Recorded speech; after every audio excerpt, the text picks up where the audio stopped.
Let's face it, folks, lying is as common as dirt. It's something we all do, whether we like to admit it or not. We encounter it every single day, often without even realizing it. From the moment we wake up to the time we go to bed, lies are woven into the fabric of our daily interactions.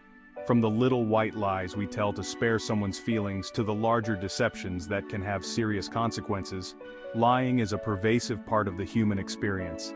It's almost like a second nature to us. Why do we do it?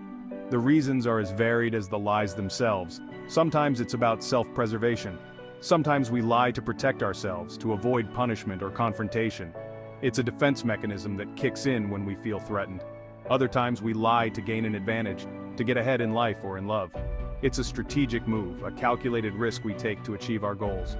And sometimes we lie simply to make ourselves look better, to inflate our egos and impress others. It's about creating a facade, a version of ourselves that we think others will admire. But regardless of the motivation, one thing is clear: lying matters. It has real consequences. It erodes trust, damages relationships, and can even lead to dangerous situations. The ripple effects of a single lie can be far-reaching and long-lasting. That's why it's crucial to be able to spot a liar. Being aware of the signs can help us protect ourselves and maintain the integrity of our relationships. By learning to read the subtle cues of body language, we can arm ourselves with the knowledge to navigate a world where not everyone is playing it straight. It's a skill that can make a significant difference in our personal and professional lives. Now, liars aren't always oblivious to their body language. They often know that their gestures, facial expressions, and movements can give them away. Some are very aware that their bodies are betraying them, and they'll go to great lengths to try and control their non-verbal cues. They might try to overcompensate, making exaggerated eye contact or forcing a smile that doesn't reach their eyes, hoping to appear more genuine. They might try to overcompensate, making exaggerated eye contact or forcing a smile that doesn't reach their eyes. They might also mirror their accuser, subconsciously mimicking the body language of the person they're talking to in an attempt to build rapport and seem more trustworthy. They might mirror their accuser, subconsciously mimicking the body language of the person they're talking to in an attempt to build rapport. Additionally, they might create distractions, playing with their hair, adjusting their clothing, or finding other ways to divert attention from their lie.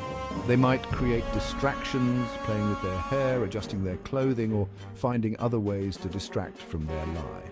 These actions are often subtle but can be quite telling if you know what to look for, and they might rehearse their story, practicing their lie until it sounds natural but often coming across as stiff and rehearsed. This stiffness can be a dead giveaway that what they're saying isn't entirely true. While these tactics might seem convincing at first glance, a closer look will often reveal cracks in the facade. Subtle body language cues, like a fleeting expression of guilt or a momentary lapse in their story, can expose the truth. So, how do we put all this information together to become better lie detectors? It's not just about spotting a single clue, but rather understanding the bigger picture. The key is to look for clusters of cues, rather than relying on any single sign. Remember, body language is not an exact science, and what might indicate deception in one person might be perfectly normal for another. Here are a few tips to keep in mind. Establish a baseline. Pay attention to how the person normally behaves when they're relaxed and telling the truth. This will help you spot any deviations from their baseline behavior. Look for inconsistencies. Do their words match their body language? Are they saying one thing but their body is saying another? Trust your gut. We often have an intuitive sense when someone is lying. Don't ignore these gut feelings. They're often based on subconscious observations of body language. Also, consider the context. A person might be nervous for reasons unrelated to deception. By observing multiple cues and considering the context of the situation, we can become more adept at spotting deception. Practice makes perfect. The more you observe and analyze, the better you'll become at identifying the subtle signs of dishonesty.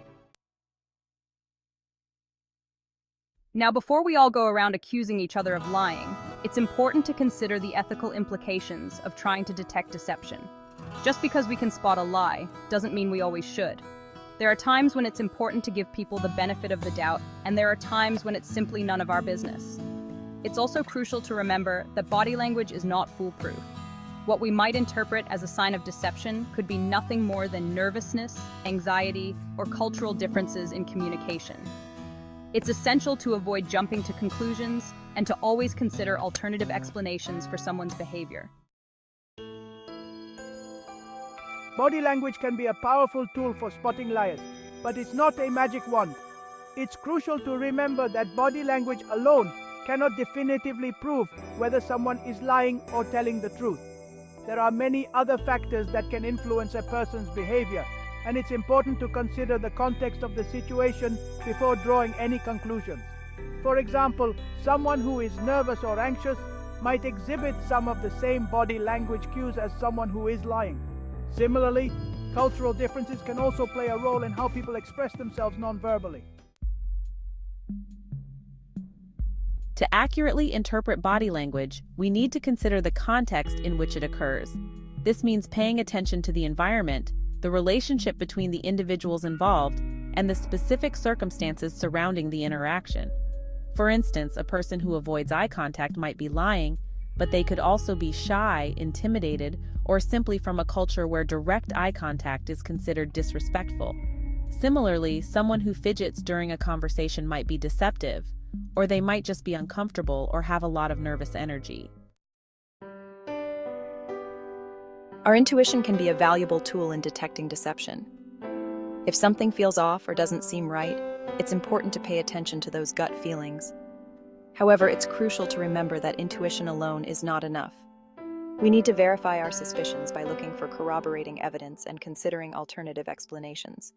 Instead of jumping to conclusions, ask clarifying questions, observe for consistency in their story, and look for any inconsistencies between their words and their actions. By combining intuition with careful observation and critical thinking, we can become more discerning judges of truth and deception. In a world where not everyone plays by the rules, it's essential to develop a discerning eye for deception. By learning to read the subtle cues of body language, we can become more aware of the nonverbal messages people send and better equipped to navigate the complexities of human interaction. However, it's crucial to remember that body language is just one piece of the puzzle. It's a powerful tool, but it's not foolproof. To accurately assess truthfulness, we must combine our observations of body language with other forms of evidence. Consider the context of the situation and always approach the situation with a healthy dose of skepticism and a commitment to fairness.